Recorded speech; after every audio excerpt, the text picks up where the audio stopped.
ఏ దేశానికైనా అక్షరాస్యతే అభివృద్ధి. అభివృద్ధికి పునాది అక్షరాస్యత అనేది పరిశోధనల వల్ల నిరూపించబడింది కూడా. ప్రొఫెసర్ అమర్త్య సేన్ ప్రాథమిక విద్యకు ఆర్థికాభివృద్ధికి సంబంధం ఉందని చెప్పడం దీనికి ఉదాహరణగా చెప్పవచ్చు. అక్షరాస్యతకు అభివృద్ధికి ఉన్న సంబంధాన్ని గుర్తించి 1965 సంవత్సరంలో ఇరాన్ రాజధాని టెహ్రాన్లో ప్రపంచ దేశాల విద్యాశాఖ మంత్రులు సమావేశమై తమ తమ దేశాల్లో నిరక్షరాస్యత నిర్మూలనకు ప్రణాళికలు తయారు చేసి అక్షరాస్యతను పెంచాలని నిర్ణయించారు. తత్ఫలితంగా సెప్టెంబర్ 8వ తేదీని అంతర్జాతీయ అక్షరాస్యతా దినోత్సవంగా పాటించాలని నిర్ణయం కూడా తీసుకున్నారు.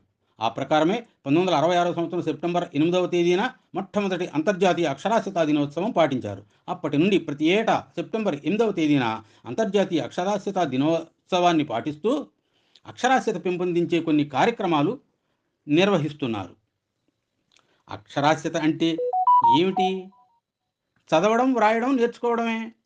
ఈ చదువే మనిషిని ఉన్న స్థితి నుండి ఉన్నత స్థితికి చేరుస్తుంది. జ్యోతిరావు పూలే అన్నట్లు మనిషిని మహోన్నతునిగా తీర్చిదిద్దేది విద్య ఒక్కటే. అక్షరాలు అరుణోదయ కిరణాలు, అజ్ఞానపుటంధకార హరణాలు, అజ్ఞానపుటంధకార హరణాలు. అందరికీ కావాలి అక్షర జ్ఞానం, అదే మనిషి అభివృద్ధికి సోపానం. విద్యన్నది మానవునికి మణిదీపం, అది లేకపోవుటన్నదే పెనుశాపం, అది లేకపోవుటన్నదే పెనుశాపం. అక్షరాలు అరుణోదయ కిరణాలు, అజ్ఞానపుటంధకార హరణాలు, అజ్ఞానపుటంధకార హరణాలు. చదువు నిన్ను వదిలిపోని దోస్తిరా, అది ఎన్నటికీ తరిగిపోని ఆస్తిరా. విద్య నీకు వివేకాన్ని పెంచురా, పదుగురిలో విలువను కలిగించురా, పదుగురిలో విలువను కలిగించురా.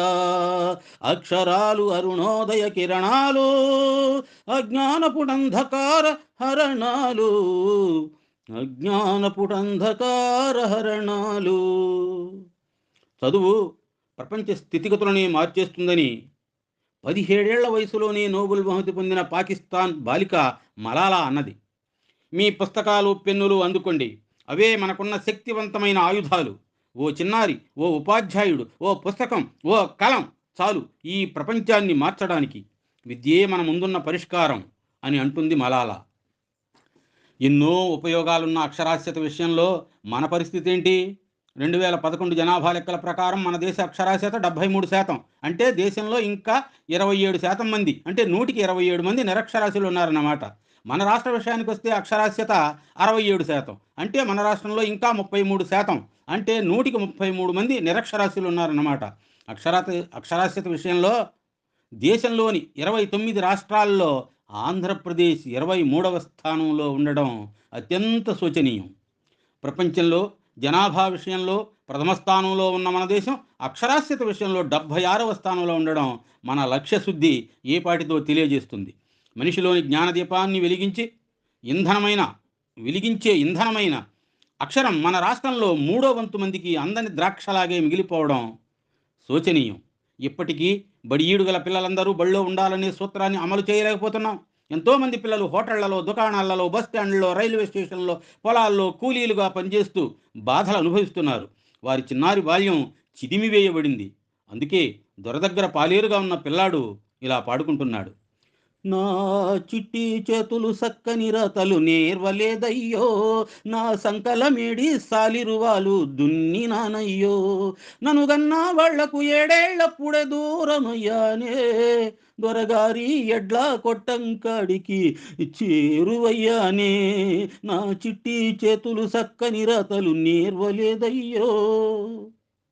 పశుపక్ష్యాదులు తమ పిల్లలు కొంచెం పెరిగి తమ తిండి తాము సంపాదించుకునే వయసు వచ్చే వరకు సాగుతాయి.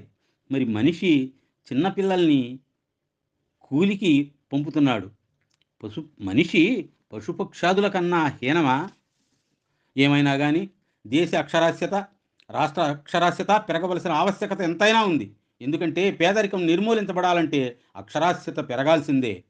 లక్ష్యశుద్ధితో అక్షరాస్యత సాధనకు ఉద్యమం నడిపి విజయం సాధించిన చైనా, రష్యా, వియత్నాం వంటి దేశాల్లో ప్రణాళికలు అమలు గురించి తెలుసుకోవాలి. మన దేశంలో కేరళ, మిజోరం, హిమాచల్ ప్రదేశ్లలో అక్షరాస్యత అభివృద్ధికి అనుసరించిన పద్ధతులు ఆకళింపు చేసుకుని చిత్తశుద్ధితో అమలుపరచాలి. అంతేగాని ప్రభుత్వం కేటాయించిన నిధులు ఏదో విధంగా ఖర్చు చేయాలనే తపన తప్ప నిరక్షరాస్యులకు ఈ కార్యక్రమం ఏ మేరకు ఉపయోగపడుతుంది అని ఆలోచించడం లేదు.